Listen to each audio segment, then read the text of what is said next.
Chers amis, bonjour. Je m'appelle Lalit Rao, je suis professeur de français basé à Jaipur en Inde.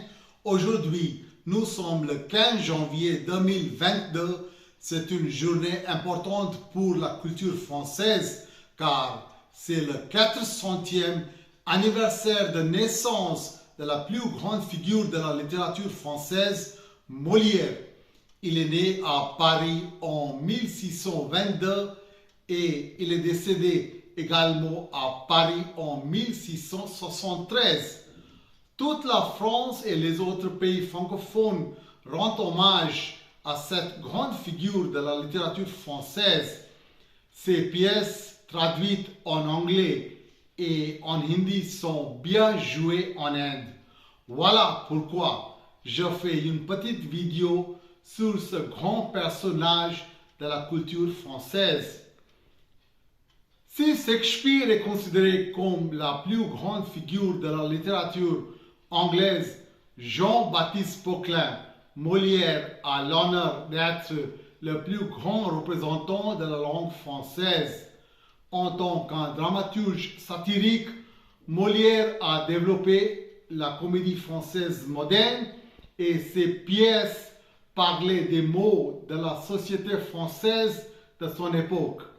Avec de grands écrivains comme Jean de La Fontaine et Victor Hugo, Molière est l'un des trois principaux écrivains de la culture française. Selon le dramaturge français Eugène Ionesco, Molière était le maître de tous les dramaturges.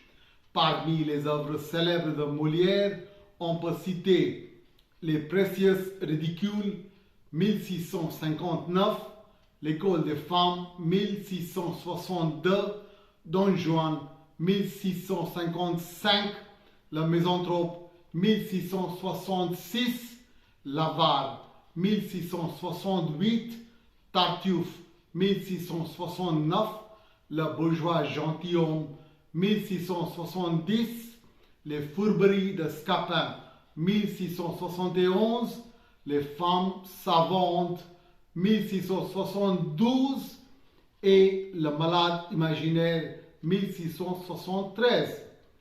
En ce qui concerne le cinéma, le réalisateur français Laurent Tirard a réalisé un excellent film Molière en 2009 avec le célèbre acteur français Romain Duris qui interprète le rôle de Molière. En 1984, Gérard Depardieu, le géant du cinéma français, a réalisé Tartuffe, adapté de la pièce Le Tartuffe ou l'imposteur de Molière. Il a également joué le rôle du personnage principal Tartuffe. Que l'on aime la langue française, le théâtre ou le cinéma, Molière reste un très grand personnage de la littérature française, admiré partout dans le monde.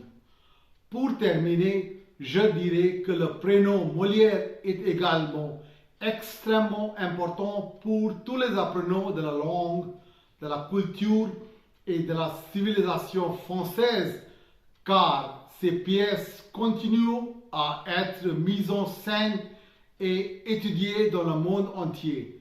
Merci beaucoup.